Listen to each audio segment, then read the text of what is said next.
মিশরের জমকালো প্রাচীন থিবিস নগরী, যাকে গ্রিকরা ডাকত শতদরজার শহর, যা বর্তমানে লুক্সোর শহর। এর একেবারে মাঝখানে নীল নদের পাশে অবস্থিত লুক্সোর মন্দির, যেটি ছিল প্রাচীন মিশরীয়দের সবচাইতে পবিত্র ধর্মীয় স্থান।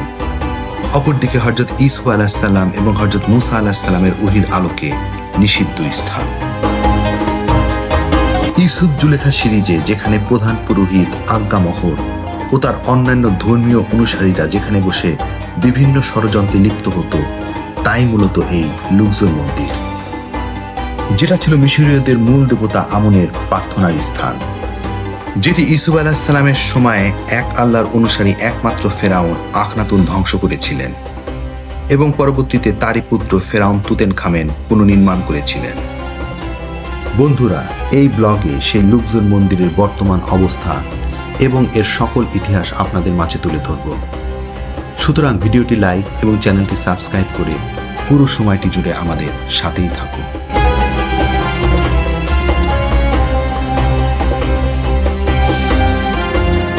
লুক্সোর মন্দির প্রবেশের পূর্বেই প্রথমেই রয়েছে স্পিন্সের পথ। প্রায় 3 কিলোমিটার পথ জুড়ে সাজানো স্পিন্সের মূর্তি, যা ফেরাউনের রাজপ্রাসাদ কার্নাক মন্দিরের সাথে যুক্ত হয়েছে। স্পিন্স সম্পর্কে বিস্তারিত জানতে স্পিন্স সম্পর্কিত ভিডিওটি দেখতে পারেন। লুক্সোর মন্দিরের স্পিন্সগুলো কার্নাক মন্দিরের স্পিন্স থেকে ভিন্ন। এখানে স্পিন্সগুলোর মাথা ফেরাউনের এবং শরীর সিংহের। হয়তো এক একটি স্পিন্স এক একজন ফেরাউনের মুখাবয় তৈরি করা হয়েছে। এককালে এই স্পিন্সের পথ দিয়েই দেবতা এবং পুরোহিতদের শোভাযাত্রা যেত। প্রতি বছর নীল নদে বন্যার সময় এখানে অনুষ্ঠিত হতো মিশরের সবচেয়ে বড় ধর্মীয় উৎসব, ওপেট উৎসব। এই সময় ফেরাউনের রাজপ্রাসাদ কার্নাক মন্দির থেকে দেবতা আমন, তার স্ত্রী মাট এবং পুত্র খুনসুর মূর্তি নিয়ে একটি বিশাল শোভাযাত্রা লুক্সোর মন্দিরে আনা হতো। পুরো 3 কিলোমিটার পথ জুড়ে সাজানো থাকতো স্পিন্সের মূর্তি, আর হাজার হাজার মানুষ নাচে গানে অংশ নিত। ফেরাউন সরাসরি এই উৎসবে অংশগ্রহণ করত। ফেরাউনের রহস্যময় নৌকাটি এই রাজপথের ঠিক মাঝখানেই রাখা আছে। ফেরাউন যুগে নৌকাকে তারা দেবতার স্বর্গীয় যান বলে মনে করত। ফেরাউনদের কাছে নৌকা ছিল উৎসব, আনন্দ, এমনকি পরকালের বাহন। নৌকাটিকে ঘিরে 2টি মত প্রচলিত আছে। একটি হলো ফেরাউন যখন তার রাজপ্রাসাদ থেকে এখানে আসতো, তখন হুবহু এই ধরনের নৌকায় চড়েই আসতো। আবার অনেকের মতে এটি ছিল দেবতার বাহন। প্রতি বছর এখানে ওপেট উৎসবে যোগ দিতে ফেরাউনের রাজপ্রাসাদ থেকে আমুন রে দেবতার মূর্তি এই বিশেষ নৌকায় বসিয়ে রাজকীয় কায়দায় আনা হতো। আবার অনেকের মতে ওই সময় ফেরাউনকেই বলা হতো আমুন রে দেবতার সন্তান, তাই দেবতার রূপে এই নৌকায় বসে আসলে ফেরাউন নিজেই আসত। স্পিন্সের পথ ধরে এগিয়ে যাচ্ছে লুক্সোর মন্দিরের সম্মুখভাগে। খ্রিস্টপূর্ব 1400 শতকে হযরত ইউসুফ আলাইহিস সালামের সময়ের আগের ফেরাউন 3য় আমেনহোতেপ এই মন্দির তৈরি করেছিলেন। পরবর্তীতে হযরত মুসা আলাইহিস সালামের সময়কার ফেরাউন রামেসেস II এই মন্দিরটিকে বিশাল আকার দেন। মন্দিরে ঢোকার মুখে চোখে পড়বে প্রকাণ্ড এক প্রবেশদ্বার, যাকে বলে পাইলন। এটি প্রায় 24 মিটার উঁচু এবং 65 মিটার চওড়া। প্রবেশদ্বারের 2 পাশে রয়েছে 3টি করে মোট 6টি ফেরাউন দ্বিতীয় রামেসেসের মূর্তি। এর মধ্যে 2টি মূর্তি প্রকাণ্ড এবং বসমান, বাকি 4টি মূর্তি অপেক্ষাকৃত ছোট এবং দণ্ডায়মান। বন্ধুরা দেখুন, পবিত্র কোরআনে বর্ণিত হযরত মুসা আলাইহিস সালামের সময়কার ফেরাউন দ্বিতীয় রামেসেসের মূর্তি।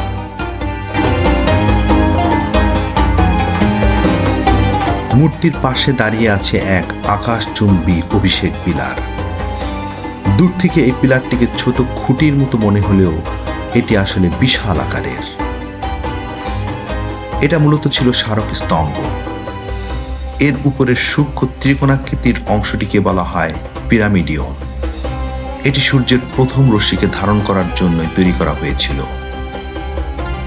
এটি ছিল আসলে মিশরীয়দের সূর্য দেবতার স্মারক স্তম্ভ। এক সময় এখানে 2টি স্তম্ভ ছিল, যার একটি এখন রয়েছে ফ্রান্সে। 1830 সালে মিশরীয় তৎকালীন অটোম্যান শাসক মোহাম্মদ আলী পাশা ফ্রান্সের সাথে সুসম্পর্ক গড়ার লক্ষ্যে এই জোড়া স্তম্ভের একটি ফ্রান্সকে উপহার হিসেবে দেন।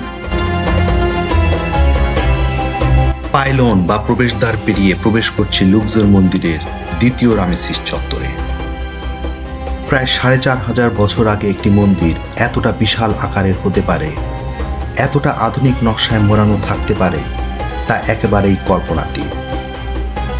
এখানকার পাথরের পিলারগুলো এত উঁচু যেন এগুলো আকাশকে ছুঁতে চায়। কোনো আধুনিক ক্রেন বা যন্ত্রপাতি ছাড়াই হাজার হাজার বছর আগে মানুষ এগুলো তৈরি করেছিল।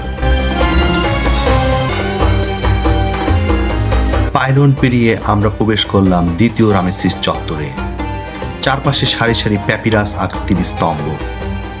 এই চত্বরে আছে ১৩০০ শতাব্দীতে তৈরি আবু হেল হাক্কাক মসজিদ।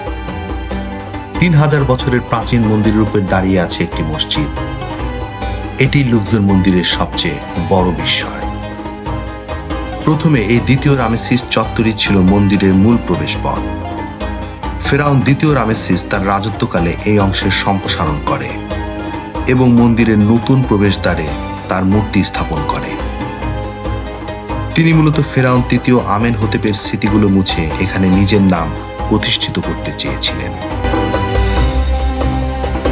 রামেসিস চত্বরের শেষ অংশে অবস্থিত এই দুটি মূর্তি হল লুক্সর মন্দিরের মূল নির্মাতা ফেরাউন তৃতীয় আমেনহোতেপের মূর্তি। আসলে এটি ছিল মন্দিরের মূল প্রবেশপথ। ফেরাউন আমেনহোতেপ তৃতীয়ের মূর্তি পার হয়ে আমরা এখন আছি মন্দিরের সবচেয়ে নাটকীয় অংশে। এই পথটিকে বলা হয় কলোনেট অফ আমেনহোতেপ তৃতীয় এবং তুতেনখামেন। আমেনহোতেপ তৃতীয়ের তৈরি এই স্তম্ভ শ্রেণী ১০০ মিটার লম্বা। দুই পাশে ১৪টি প্রকাণ্ড প্যাপিরাস আকৃতির স্তম্ভ, যার উচ্চতা ১৬ থেকে ২০ মিটার পর্যন্ত। এর দেয়ালের গায়ে খোদাই করা ছবিগুলো ফেরাউন তুতেনখামেনের সময়কার, যেখানে উপেট উৎসবের প্রতিটি মুহূর্ত ফুটিয়ে তোলা হয়েছে। আমেনহোতেপ কলোনেট পার হয়ে প্রবেশ করলাম আমেনহোতেপ কোর্ট চত্বরে। বিশাল আকার খোলা প্রাঙ্গণ এবং চারপাশে প্যাপিরাস আকৃতির স্তম্ভ দিয়ে বেষ্টিত। এই প্রাঙ্গণে ফেরাউনদের রাজ্য অভিষেক অনুষ্ঠান অনুষ্ঠিত হতো। এমনকি শোনা যায় মহাবীর আলেকজান্ডার দ্য গ্রেট মিশর জয় করার পর তার এবং পরবর্তীতে টলেমি রাজবংশের শাসক ক্লিওপেট্রার রাজ্য অভিষেকও এই চত্বরেই হয়েছিল। নীল নদের তীরে জন্ম নেওয়া বিখ্যাত প্যাপিরাস গাছের আদলে লুক্সর মন্দিরের পিলারগুলো তৈরি করা হয়েছে। পিলারের গোড়ার অংশ প্যাপিরাস ঝাড়ের মতো, আর উপরের অংশটি এমনভাবে তৈরি করা হয়েছে যেন মনে হয় উপরের দিকে প্যাপিরাস ফুল ফুটে আছে। ফেরাউন চেয়েছিল যেন মন্দিরটি দেখতে একটি পাথরের বাগানের মতো দেখায়। পাথরের প্যাপিরাস বাগানের ভিতর দিয়ে চলেছি মূল মন্দিরের ফটকের দিকে। সামনে যে নিচু দরজাটি দেখতে পাচ্ছেন, এটি মূল ফটক। সবাই যেন মাথা নত করে মন্দিরে প্রবেশ করে, সেই জন্যই এই দরজা এমনভাবে নিচু করে বানানো হয়েছে। মানে যেখানে আমুনের মূর্তি ছিল সেখানে প্রবেশকালে নতজাতু হতে বাধ্য করার একটা কৌশল মাত্র। এই অংশে প্রধান পুরোহিত আজ্ঞামোহর ও তার অন্যান্য অনুসারীরা অবস্থান করত।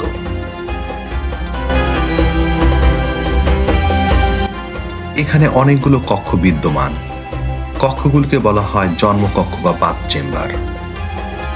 কক্ষগুলোর দেয়ালে খোদাই করা আছে ফেরাউন আমেনহোতেপের ঐশ্বরিক জন্মের কাহিনী, কিভাবে দেবতা আমুনরা স্বয়ং ফেরাউনের আসল পিতা ছিলেন, অর্থাৎ ফেরাউনরা নিজেদেরকে দেবতার সন্তান হিসেবে প্রতিষ্ঠা করার জন্য এই ছবিগুলো খোদাই করেছিল। এই কক্ষে সেই সময় মিশরীয়দের প্রধান দেবতা আমুন রায়ের মূর্তি ছিল। কক্ষটির সামনে যে ভঙ্গুর দরজাটি দেখছেন, সেখানেই আমুন রায়ের মূর্তি থাকত বলে অভিহিত করা হয়। এখানে এসেই হযরত ইউসুফ আলাইহিস সালাম মন্দিরের প্রধান পুরোহিত আজ্ঞামোহরের পাথরের মূর্তির উপর বিশ্বাসে চপেটাঘাত করেছিলেন। মুহূর্তের জন্য হয়ে গিয়েছিল আজ্ঞামোহরের অহংকার এবং মিশরে প্রতিষ্ঠিত করেছিলেন এক ঈশ্বরবাদী ধর্মের।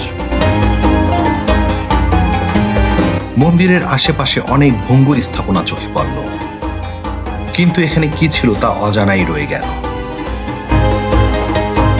মন্দির থেকে বের হবার সময় দেখলাম কিছু তরুণ চিত্রশিল্পী তাদের তুলির আঁচড়ে লুক্সর মন্দিরকে পঞ্জীভূত করে রাখছে। রাখবে না কেন? লুক্সোর মন্দিরটি প্রত্যেক শাসকদের জন্য উন্মুক্ত ছিল এবং প্রতিটি নতুন শাসকের ছোঁয়ায় এর বিবর্তন ঘটেছে। এর ফলস্বরূপ এটি এমন এক জীবন্ত স্মৃতিস্তম্ভ যা শতাব্দীর পর শতাব্দী ধরে চলা ইতিহাসকে প্রতিফলিত করে। মিশরের সব মন্দির সূর্যাস্তের সাথে সাথে বন্ধ হয়ে যায়, কিন্তু শুধু লুক্সোর মন্দির রাত পর্যন্ত খোলা থাকে। সন্ধ্যার আলো যখন প্রকাণ্ড এই স্তম্ভগুলোর গায়ে পড়ে, তখন চারপাশে নরম আলোয় ভেসে ওঠে এই প্রাচীন স্থাপনা।